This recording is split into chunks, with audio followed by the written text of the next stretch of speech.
court sur les engins de compactage, compacteurs et autres engins de finition. On va appeler ça les engins de finition, même si c'est pas toujours le cas. Donc plutôt court sur les compacteurs.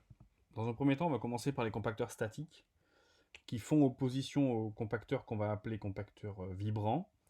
Donc ce qui veut dire, c'est que ces compacteurs-là ne sont pas des compacteurs qui sont équipés de systèmes de vibration. Ils vont simplement compacter en exerçant une pression verticale qui est simplement due par leur propre poids. Donc plus l'engin est lourd, plus le compactage sera important.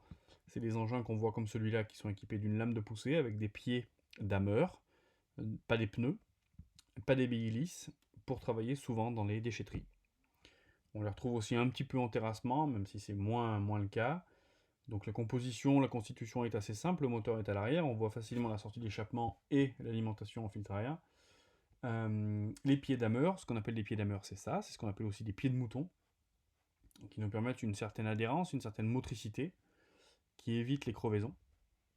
Et on a le vérin ici de type doseur, qui permet, donc, comme on l'a vu sur le bulldozer, plus ou moins l'inclinaison du planté de lame dans le matériau.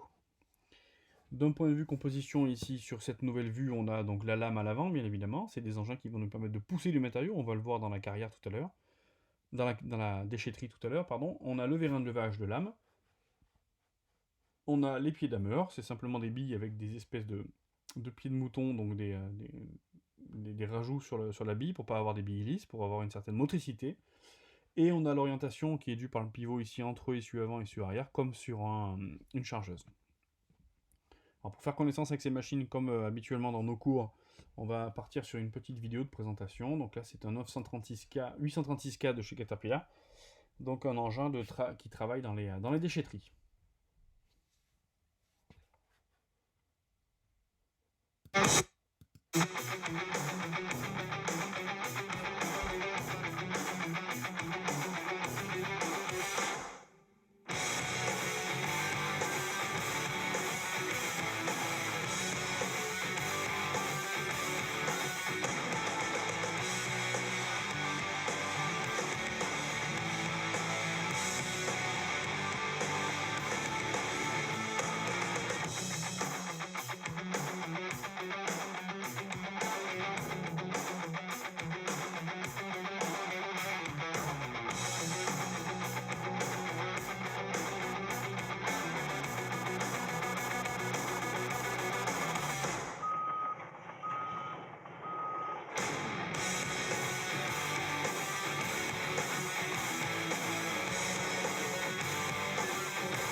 Voilà, on a vu une petite vidéo de présentation d'un compacteur à déchets. Maintenant, on va voir des nouveaux compacteurs statiques. Donc là, on a ce qu'on appelle le compacteur tricycle, qui a donc 3 billes. Vous pouvez le voir, il a soit 2 billes à l'arrière sur l'essuie arrière et une bille à l'avant, soit 2 billes à l'avant et une bille à l'arrière.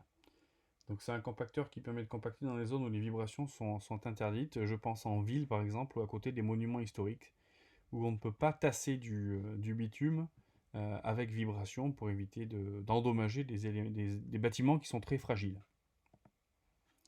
Ensuite, on a aussi les compacteurs à pneus qui vont compacter simplement par leur propre poids, certains, pas tous.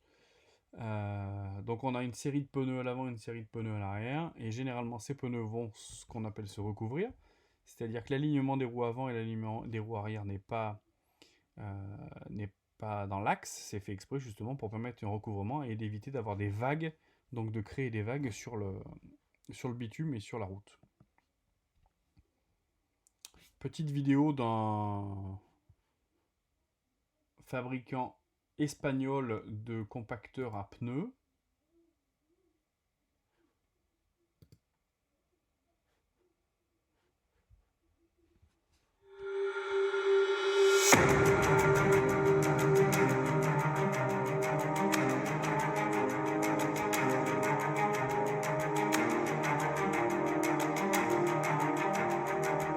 Bienvenue chez Corinsa.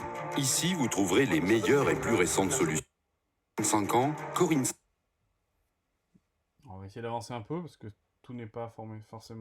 et à l'unification et la spécialisation de la production de compacteurs à pneus destinés tant au compactage des enrobés et graves ciments comme à la réalisation de travaux de terrassement. Vous pourrez voir à la suite la présentation du plus grand compacteur à pneus du monde, le seul certifié CE capable d'atteindre les 5000 kg de charge réelle au sol par roue, soit un poids opérationnel total de 35 tonnes. Profitez-en.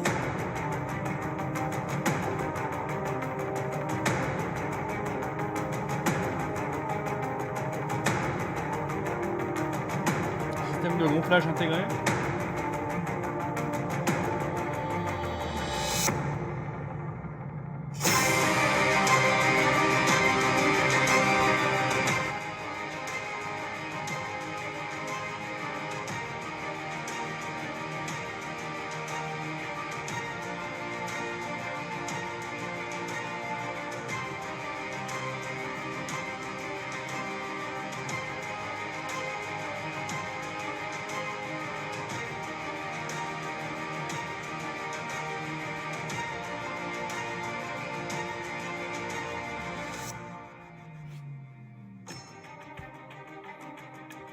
Donc le poste de pilotage qui change de position en fonction du côté sur lequel on travaille de la route, hein, côté gauche, côté droit, marche avant, marche arrière.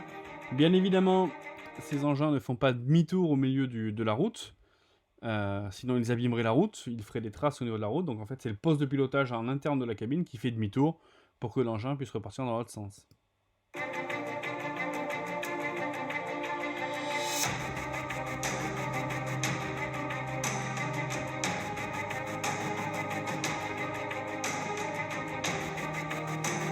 On l'a dit, ce ne sont pas des engins qui vibrent, ce sont des engins qui tassent par leur propre poids.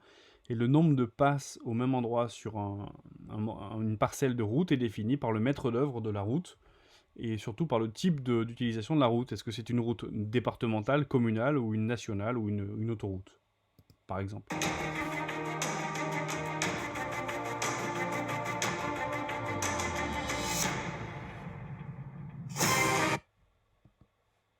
Voilà, bon, on a fait le tour un peu des compacteurs, de